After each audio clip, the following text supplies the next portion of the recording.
Começamos, vai. Tá gravando. Muito bem, primeiro B. Vamos lá. Primeiro B. E vale também pro primeiro A, né? Quem quiser olhar. Então, a revisão para a nossa prova. Vai cair, eu vou tentar ser rápido por conta do espaço aqui do vídeo, tá? Então, vão cair algumas forças na nossa prova. Primeiro ano. Então, essas forças, da onde elas vêm? Por que elas aparecem na nossa avaliação?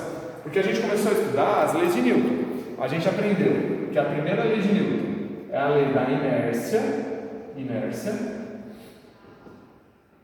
que é a tendência de um corpo que está em repouso permanecer em repouso para sempre, ou um corpo que está em movimento permanecer em movimento para sempre, desde que nenhuma força seja aplicada nele. Nós aprendemos a segunda lei, que é a lei da dinâmica. A lei da dinâmica resulta em muitas aplicações, que é o que a gente vai estudar aqui nas forças. Essa lei da dinâmica traz para a gente uma fórmula, que é o força meu amor, F igual a M vezes A, tá? Nós aprendemos também a terceira lei de Newton, que é a lei da ação e reação. Para toda ação existe uma reação de mesma intensidade, mesmo valor, só que com sentido contrário. Se eu aplicar uma força de 10 newtons para a direita, o corpo que eu apliquei vai aplicar 10 newtons para a esquerda na minha mão. Ação e reação ela acontece entre corpos, tá bom? Lembra lá do caso do cavalo, né, que puxa a carroça, o cavalo aplica força na corda e a corda no cavalo. Então não tem nada a ver cavalo e carroça, por isso que funciona. E aí a gente vai cair na prova de vocês as forças. A força peso, lembrando que o peso é igual a massa vezes a gravidade, e a massa de um corpo é a mesma, não importa o local onde ele está, a massa do corpo é sempre a mesma. Então depende do local onde ele está, você mede o peso dele. Quando você sobe numa balança, você está se massando, não se pesando, tá bom? Então tem o peso. Peso é igual a força. Essa relação é super importante para a gente. Depois nós vimos também que tem a força normal. A força normal é uma força de suporte à força peso. Então ela sempre vai ter o mesmo valor do peso que está sobre ela. Depois da força peso, a gente também estudou a força elástica.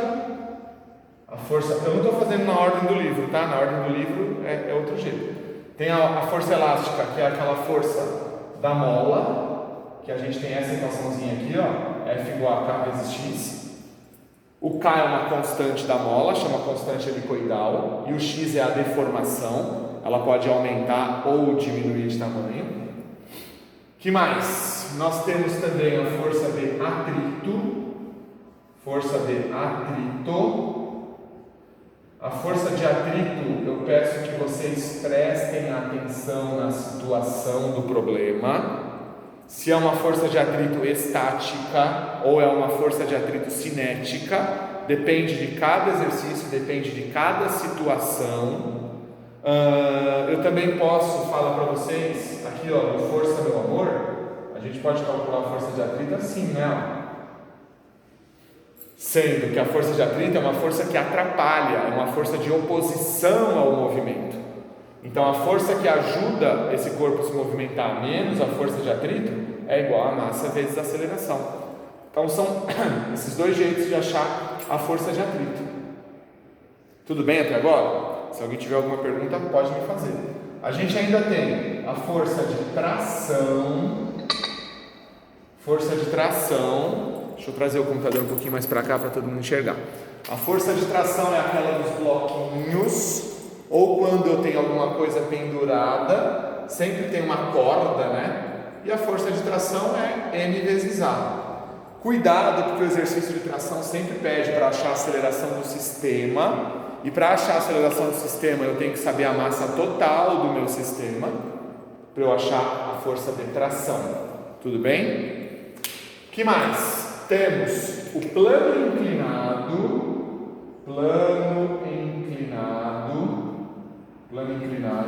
Deixa eu colocar ele aqui. O plano inclinado você pode calcular em X, que a gente usa cosseno. Isso aqui é o peso, tá? Então a gente pode achar o Px usando o peso real vezes o cosseno do ângulo, ou o Py. Aí eu uso o P vezes o seno do ângulo. Então esse é o plano inclinado. Nós temos também, primeiro ano, o problema do elevador, né? Temos o problema do elevador, que eu estou meio sem espaço aqui agora, né, na lousa, mas eu vou colocar aqui embaixo, acho que dá para enxergar. O problema do elevador são 3 situações. Elevador. São 3 situações. A situação A é aquela que o elevador está em repouso. Por que que existem essas situações? Porque quando eu vou fazer a medida da minha massa, quando eu subo numa balança e faço a medida da minha massa, e depois eu multiplico pela gravidade para achar meu peso, essa balança ela está em inércia para o referencial adotado, que é o chão. Agora, quando eu estou falando do elevador, eu coloco uma balança dentro do elevador. E esse elevador, ele não está em inércia, ele pode estar subindo ou descendo acelerado. Se ele estiver em inércia, o peso aparente, o peso de mentirinha, é igual ao peso real, se ele estiver em inércia. Só que ele pode estar descendo acelerado, ó. Quando ele desce acelerado, ele pode estar descendo acelerado. Aí o meu peso de mentirinha, lembra daquela situação do livro? Que ele vai, a tirinha que o personagem vai para o teto ou ele fica esmagado no chão?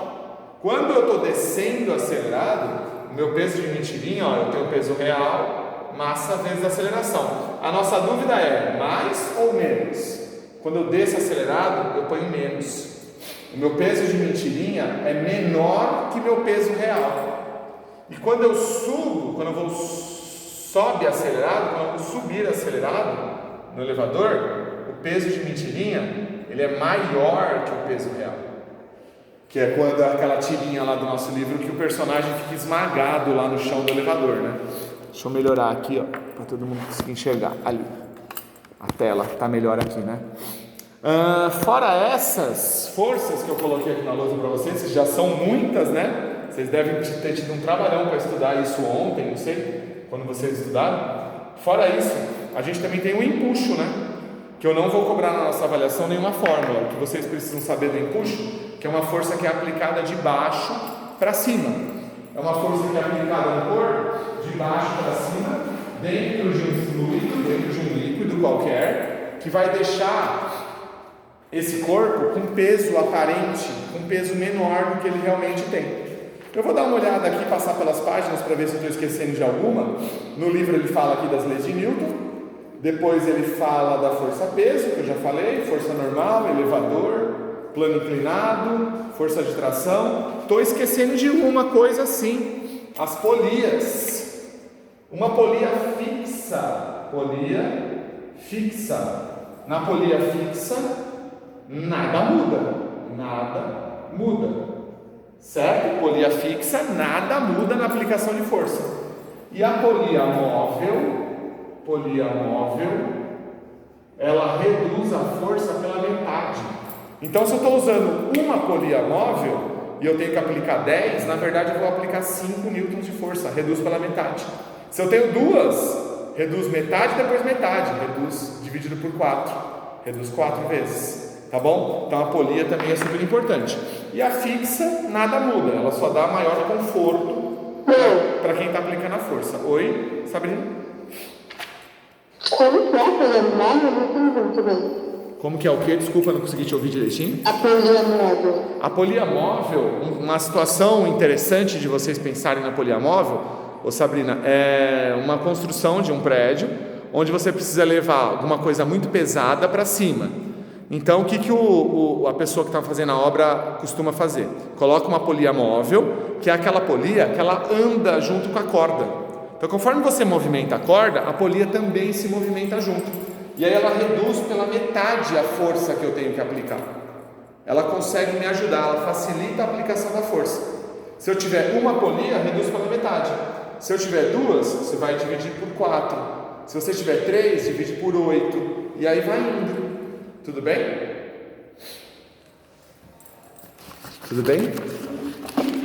Ó, Beleza, na sequência do livro tem a força de atrito, e aí acho que terminou com a força de empuxo. Eu vou parar de gravar aqui para lançar lá no canal, não esquecendo que a questão número 1 da prova, ó, a questão do cabo de guerra, todas as alternativas, onde tiver escrita a palavra esquerda, você troca por direita, e onde tiver escrito direita, você troca por esquerda, tá? Que foi um pequeno deslize aí na hora de montar a prova, tá bom?